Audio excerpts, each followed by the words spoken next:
Hello, everyone. Welcome to this new episode of Perspectives. So let me introduce you our very special guest of today, Lauro Gonzalez. Lauro holds a bachelor degree in industrial engineering from Texas University and an MBA from Duke University. He also studied effective corporate governance for CEOs at Harvard and has lectured on this topic at Duke. Lauro has been CEO of multiple companies. He has been responsible for a varied transformational programs and high impact transformational initiatives. Recently, in very large corporations such as Amgen, that among many things, improved multifold the speed to market of key medicines, delivering great value to patients and to the company. Prior to joining Amgen, Lauro was the CEO of Satmex, a privatized company which grew to become the largest geostationary satellite operation throughout Latin America, with commercial operations in over 35 countries. Lauro guided the company through its privatization transformation and major international growth. Lauro, thank you very much for being here. It's a great pleasure to have you here. It's an honor. On the contrary, Erica, lovely to speak with you.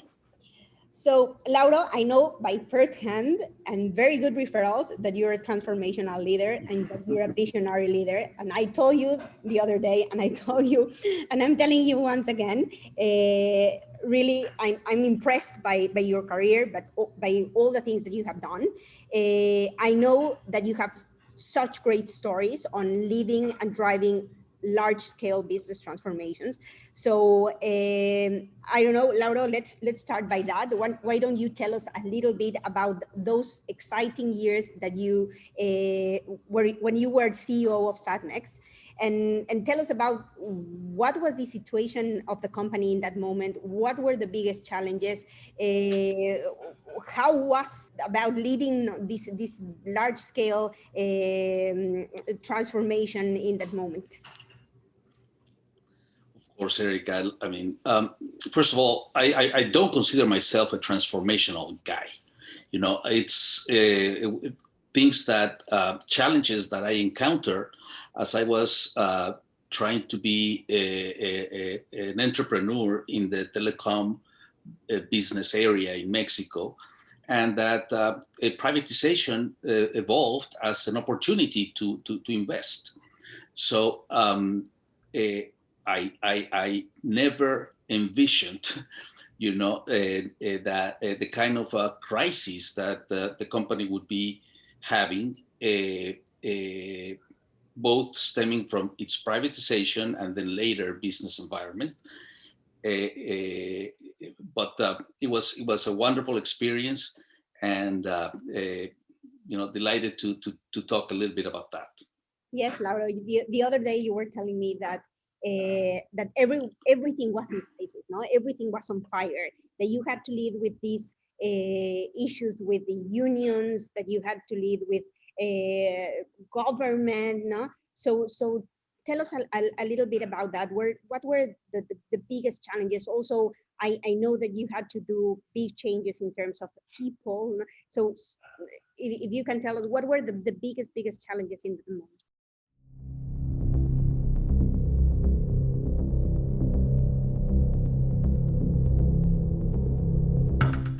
Let me describe briefly the environment that I received as a company privatized.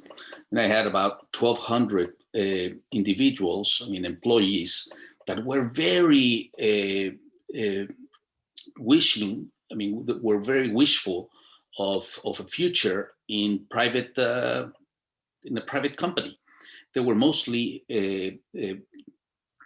long-standing employees of the highly technical area, such as operating the satellite. So I had 1,200 very capable and experienced engineers wanting to make it in the private world. And however, the company's goal and mission had shifted completely to that of becoming a commercially viable and profitable company, not only a developer of talent, as he had been in the past, very successfully, by the way.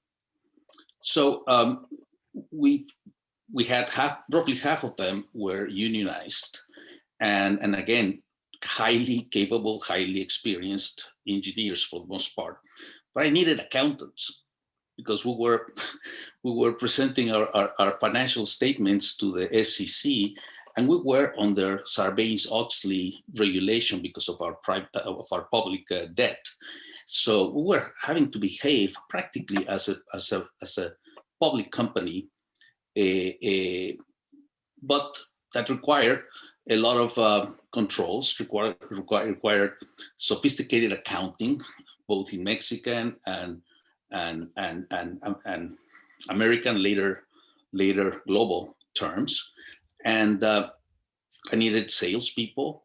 I needed marketeers. I needed people that could go and travel throughout the Americas and sell capacity to clients that were previously acquiring their satellite capacity from competitors of ours. So the first thing I did was, diagnose the situation from a human resources standpoint. I knew I was in trouble because the company could be managed by roughly half of the amount of people that there were, and the mixture of the people had to change. So I was going to have to make deeper cuts in order to make room for the talent that the company actually required. No, so that's impressive, Lauro, because I can imagine the size of the challenge, no, of having to change the company completely, but not having the people, no. And I always say to CEOs, no, that I'm helping with their transformations, no, their agile transformations of their companies, that at the end it is people that drive the strategy, no, and that can bring Completely. ideas to life. So sometimes CEOs think that it's technology or it's changing the processes that will do the magic, and it's all about people. If the people don't change the company, then the company doesn't change. So I think it's very good that you mentioned this as the first challenge, because I cannot imagine, no, you have to do all these things and you don't have the people. So what were the actions, Lauro? What was I don't know, what were the key actions that you did in order to change all this situation in terms of people? The first action was to strike a partnership with our union to make sure that they would realize the problem, and that we tackled it as a shared problem in a very constructive and very pro-people way. So we had to match capabilities with people. And that was the first challenge. The second one was to, if we were going to be letting people go, make sure we honored those people's history, those people's experience, and those people's goodwill whenever they decided to stay in the company to begin with. So we had to create a proper, packages so that they would not be left out hanging, by the process. I made a decision at that point in time that the field was so specialized that I was not going to be able to hire the specialized executive in Mexico. I mean, there weren't many people who were used to selling transponder capacity homegrown. So I decided to hire as best of an athlete, I called it, as I could possibly get. One that would learn very quickly what was needed and would be able to then perform a role that they had not done in the past. So it was a bet I made on talent, on Mexican talent. And those who were able to demonstrate that they could learn that new capacity, that new field. I mean, we would leave them there. And if they were not, and I could not find the right talent in Mexico or elsewhere, Yes. develop it from the get-go and have enough of a runway to develop that talent properly. But that you're mentioning is super, it's gold, no, for leaders that are listening today, because what you did, Lauro, was scanning, no, the skills that you had in your company and the skills that you required. And it's impossible to believe, no, but really companies today, Lauro, they don't know what are the skills that their talent have, no. And this is something that we're working with many companies today. How can we help companies have visibility of the skills that their people have and the skills that they need? And more than ever today, it's very, very important, because the world is changing so fast that the skills that the companies have today won't be the skills that they will require for the future. So again, I'm telling you that you're visionary, because that's what you did. I mean, It's something that not even today companies have been able to do. No, so this that you're describing so simple as saying, I saw that the skills that I had were engineers and that I needed accountants, no, and then searching for where can I bring these skills, no. If it's not in Mexico, then where in the world, no, can I get these skills, acquire quickly the skills?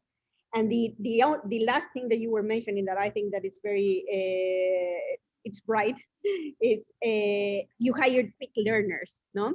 Even Elon Musk mentions this, that he says, you know, functional skills, technical skills, well, you can develop them, you can train people to acquire, but the skill or the ability or capability, whatever the name we want to give it, of quick learning, no, that's something that it's something that people have, no, that you cannot quickly develop.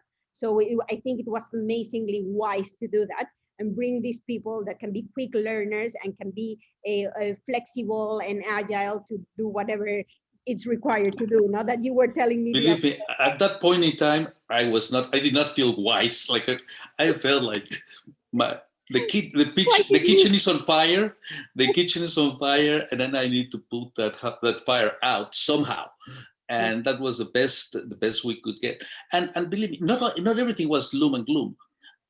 The technical skills and people that the company had, which was about 100 of them, who were the actual, rocket scientists operating the satellites, and they were as good as anyone in the world. Yeah. So I learned very much that the red button of do not touch, I mean, is for something. I did not touch that. Leave that alone. Live well enough alone, and let's focus on other things. And we were partnered with one of the largest and most sophisticated satellite operators, Loral Space and Communications. I mean, they were operating satellites like ours. I mean, they sent their expat army, to help us. And that did not work. Having expats performing a role of in a privatization is very difficult. Culturally, it's just too big of a clash. And people were heading back home, claiming they were, caught by Moctezuma's revenge. But the truth of the matter is that it was not because of water that they were getting sick. It was because of the challenge that they had in front of them was so large that they were blaming it on Moctezuma. But that did not work at all. So that was also another experiment of let's bring talent from our partner. That's why we partnered with them. They were going to be bringing the know-how. No, the know-how, operating satellites went the other way around. Yeah. We were telling them how Mexico had done with such little resources, the kinds of things that we were doing, that they wanted to copy us. And they ended up copying us on many of our operating procedures because they were that much more efficient. They were that much, effective than what they had been doing for years. Yeah, I can in imagine. in commercial operations and in other more business-like or commonly business-like activities. I mean, that was a different story, and just like I mentioned, I mean, we had to develop it, and make sure that we had the right person capable of face a challenge like that, because it's not easy. No. Not everyone's willing to risk their career in a bet like that. A quick learner, Yeah. someone that could learn the skills quickly. And thirdly, and most importantly, one that would fit the culture that you want to build.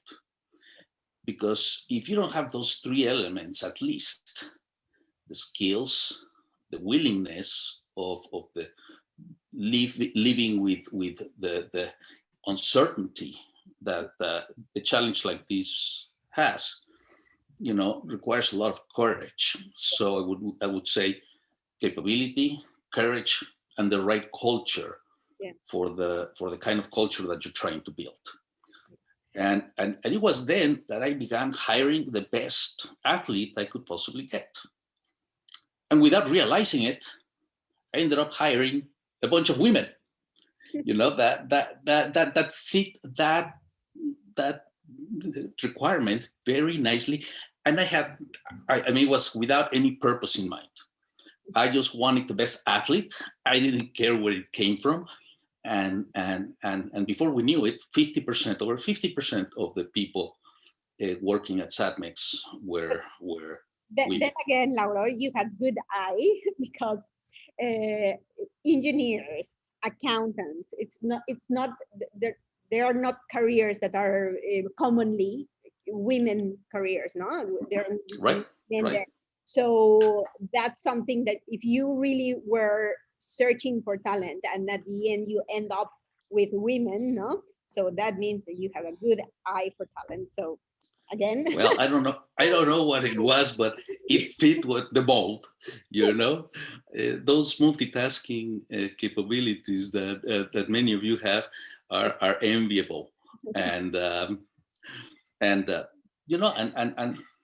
I remember the engineer that I made responsible for building our new satellite. She was going to be dealing with the rocket scientists on the other end who were building it and designing it.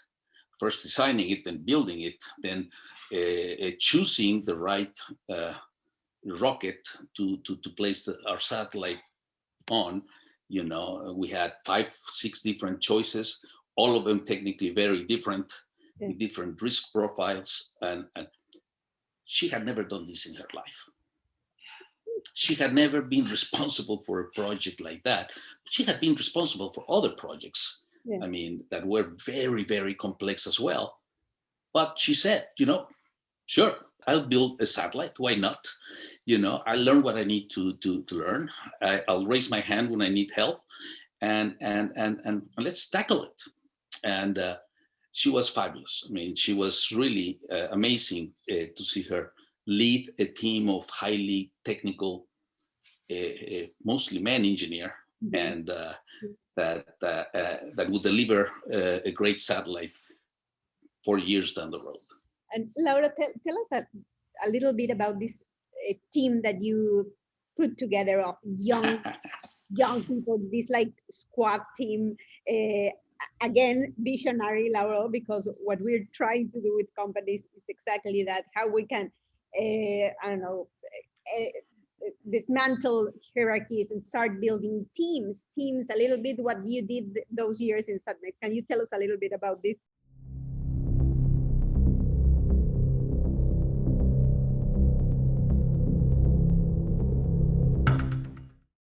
Again, in my search for athletes, I said, all right, let's find, I need someone capable of learning, also, with the right attitude and culture going forward. Let's grab a college student. I mean, one right out of college, but I want the brightest and the best. So we went out to get the brightest and the best engineers graduating from Mexican universities, both public, private. I didn't care. I wanted the best athlete. And little by little, this team of, I call them entregas, because entrega had a very special meaning in our company. It doesn't only mean doing things with passion. It also means delivering things, And I expected this team to deliver on their promises, on their objectives, and also do things with passion. Smart, they were smart. I mean, that we knew. At least they were good students. They were the best. I mean, our universities can provide us. So, and I put those college students to report to people that reported to me. So very high up in the organization, and these folks were going to be their coaches. So there was a pairing of someone very experienced and knowledgeable with someone young and perhaps not as knowledgeable, but very, very quick and able to.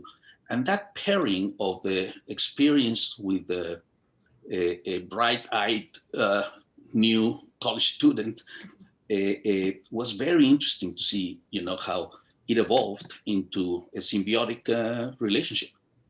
And yeah, what you did, Laura, is very similar to, again, what we're doing with organizations today. So these teams that we're creating inside the organization, the agile teams, have exactly the characteristics that you're mentioning. So it's about putting people together, multi-functional team of young, I don't want to say young because agile is for everyone, but this mindset of entrepreneurship mindset people that want to deliver, that are passionate, and this that you were mentioning, that it was not about really reporting, but more like coaching them, it's super important, because this is what we're trying to create with the agile teams. It's empowered teams, multifunctional teams, responsible end-to-end of things. So again, what you created in that moment today is what companies are trying to achieve, with these kind of squads and teams. So I really find it amazing, Lauro, what you did. It worked beautifully, and it was a team of analysts is something that other companies had done. I mean, I learned it in McKinsey. Yeah. I remember those analysts in the McKinsey teams were bright as hell, worked their behinds, and delivered, because they wanted, to continue studying. Ironically, I mean, they wanted to do their MBA. Yeah. So I copied that. I said, okay, I want the same program that consulting companies and banks have going, but now in a very hands-on operating, delivering mode or challenge. We had admissions officers. I mean, the head of the admissions officer of Stanford and UCLA coming to our offices to see what we were doing. I mean, what were we finding those type of kids? And it was a lot of fun. It was that team was, like you described it, a SWAT team, multifunctional, very diverse in experience, particularly, matching experience with youth, and very entrones, very assertive go-getters. I remember once I was leaving the office to a meeting. It was around 10 o'clock in the morning. And I had a very special relationship with all of them. I mean, I had been involved recruiting them. I mean, it was, and one of them was coming back into the office as I was leaving. And I turned around and said, hey, nice hours. I mean, it's 10 o'clock. What have you been doing, And he immediately, blushed, he turned red. I mean, he didn't know. And he turned around and said, Lauro, I just left an hour ago to take a shower. I've been here all night. Oh my. That's the kind of environment that these guys were working on. And again, I'm very proud of every one of them, and great to follow their success, because they are all very successful in their own way nowadays. But it was a fun time. No, and I agree. When you see people that are working for what they like, for their purpose, that they are passionate, that they are really involved, where they have space to create, to innovate, where they feel valued, no? Doesn't matter the hour, they know, and this is what happens a lot in startups, no? You see the startups, the CEOs working in the garage, days and nights, and no one says, oh no, it's 6 o'clock, I'm going to turn off my computer. Right. It's, I don't care. This is my dream. No, so it's amazing. It's amazing. I've seen it work in large companies as well. And I ran into it. I mean, as a very good practice in the acquisition efforts of a large company. Whenever a large company acquires a smaller one, yeah, or even a same size one, but the use of this type of teams is essential. And like you were describing it, I mean, cross-functional, very diverse, and self-contained, self-sustained teams are the ones who are making that acquisition integration into the company. That integration is crucial. And I saw it replicated, 20 years later, in Amgen, for a very large pharmaceutical company who was acquiring a multi-billion-dollar companies at the same time. And they had to decide the type of integration that they wanted. They want to do a full integration and basically just copy everything, or leave them alone. I mean, they are well alone, leave them alone, and just a very light touch type of integration. So large companies are also learning to use this tactic. And I was delighted to see it replicate. Every time that you speak about those days in Satmex, Lauro, it makes you smile. So I think it was hard. I can't believe it was hard. No, it was really on fire, crisis mode all the time. It wasn't easy. As you were saying, you were young, but at the end, you did an amazing transformation. No, people say that. That's why I'm interviewing you, because I've heard from many different people. You need to interview Lauro, because if you're doing business transformations, you need to speak with him, right? So what would you give in terms of advice to these CEOs in all around the world that are starting or will start forced or transformations, not forced or not forced, because what we're living today is a very hard and difficult environment. We're living times of immense volatility, uncertainty, hard economic times. So at least this is my view, many companies will have to change, to transform in order to survive. So I can relate a lot with what you're mentioning and what you lived in those days. So what would you give it, in terms of advice to these CEOs? What are the learnings, no, that you would share with them? I've been there, done that. This is my message to you.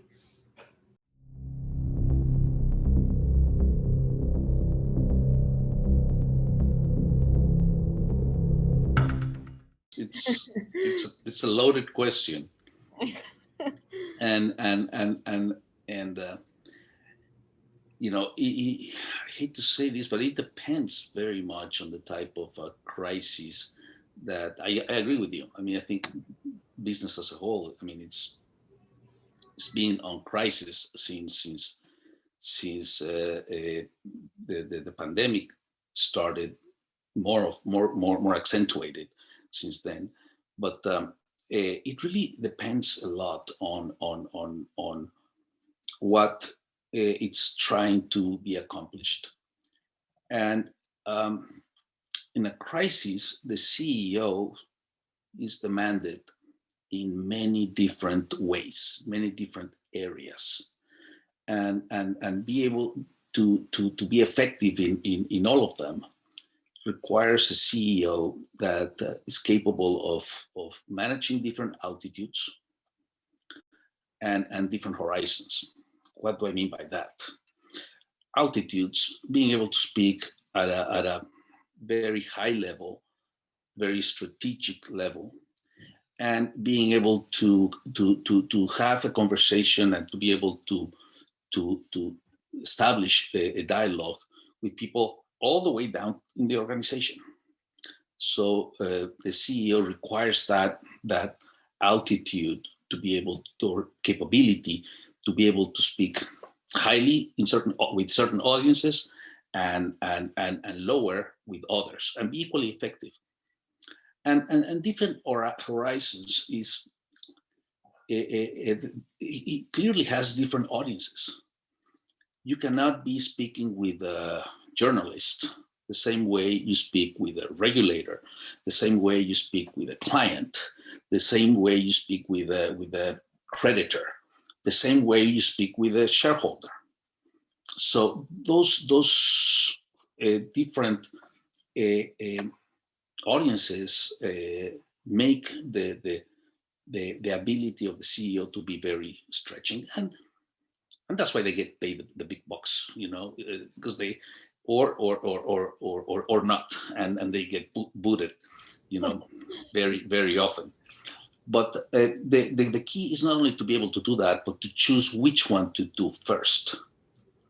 And to be able to do that, you need to be very close to the key performance variables, and choose which one you're gonna be, because you cannot be in all of those places and all of those altitudes at the same time. You better select which ones you're gonna be focusing on, and which ones you're gonna not pay attention to, and usually the ones that you want to focus, you need to have the ability to execute in there. And it is there where the key team-like modules or cells, as I call them, are very useful, because they're really levering the time the CEO has to be able to be effective in many different ways, many different things, but in truly critical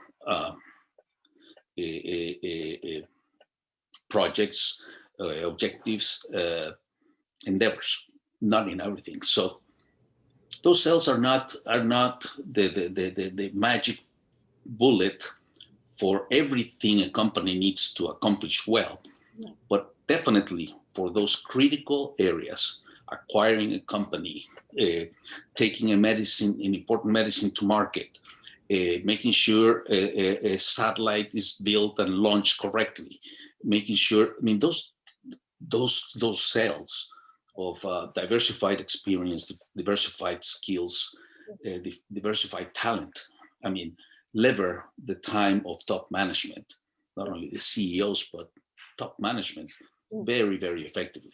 So that's what I would say, invite folks to think, and to lead in that selective but highly effective way. Yeah, and it's not easy. So many of not only CEOs but people today, they are wondering how to prioritize when everything seems to be a priority. When things are in crisis, or in this world where we're living, everything is a priority. Even these big macro challenges that we're living in as human beings. What do we do? Is focus on this pandemic crisis, or focus on the environment, that it's also a crisis, and that it's also going to, if we don't do something, it's going to kill us. So the same things happen in the company. So I couldn't. And information can be overloading, and I think I mentioned to you in the past that I threw away my laptop. I said, I'm not seeing emails from anybody. I don't want to get information from everyone. I want to focus on the most important one. And if you have a very important problem, one that you think I should be focused on, come to my office and we'll discuss it live. And I didn't want to miss a big one. Laura, this is because amazing. This again is amazing. Is the CEO that led without a computer, and no, I love it. I love it. Why? yes, Because the CEO was speaking to people. No, because the CEO was focusing on the important thing. I love it. I love it. I didn't want to miss it. I didn't want to. I sent it to you in an email answer, and depended on my capability to realize that that was important. I didn't know anything about the industry either, by the way. So I didn't know what was important. But those who were in the company did. And if they thought that it was important enough, they would bring it to my office and we would tackle the problem. But that was also a way of vaccinating, in a way, the company from my ignorance, and to make sure that the right things would be Hailed tended. and yeah, exactly. That's amazing, Lauro. So thank you very much, Lauro. We're at the of the time. So it has been a pleasure. Hopefully, I can have another interview with you because the time is eating enough to speak with you. So thank you very Let's much. interview some of the entregas. Let's interview some of the entregas Yes, and let them tell you this, the story from their end. It may not be as the same. Lauro, thank you very much. It has been a pleasure. Likewise, Erika. Great seeing you.